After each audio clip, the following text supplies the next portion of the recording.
Hi, I'm Pastor David with Declaration Church, and I'm not sure if you've ever thought about this, but I've found in my own life that the difficult times, the times where things are really hard, are the loudest times in my life.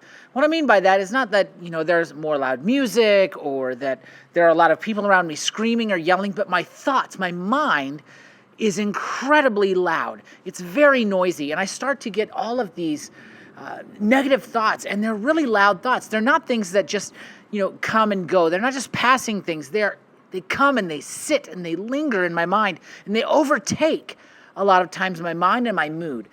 It's really loud when you're going through a difficult time. And the reason I bring that up is because of a passage that I was reading in John chapter 11. And it's a pretty familiar passage for people who have been in church for a while, or maybe grew up in Sunday school. People who are associated with the Bible are really familiar with this passage, because it talks about the raising of Lazarus from the dead.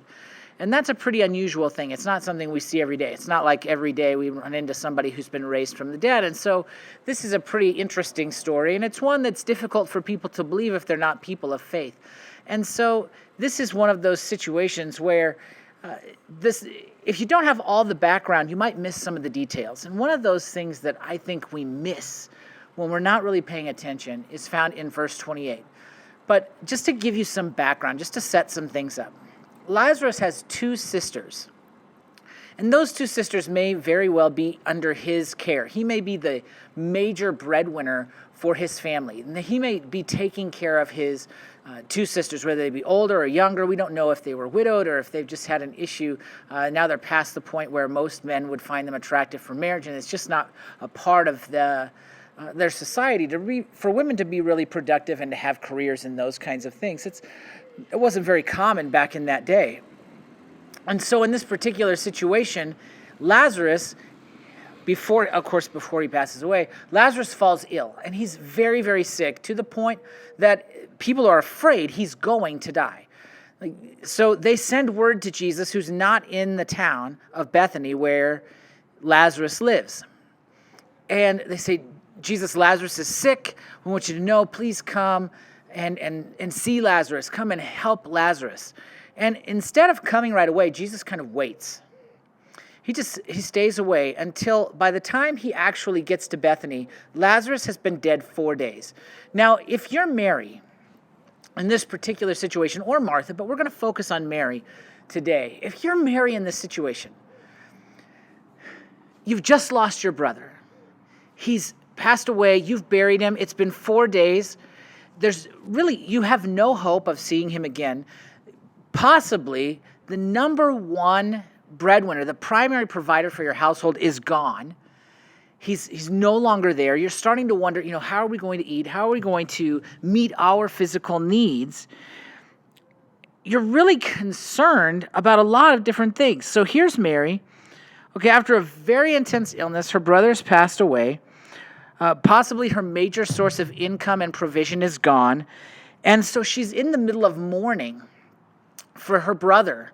And in the middle of all of this concern and all of this possible worry over what's going to happen now, once the mourning process has been completed.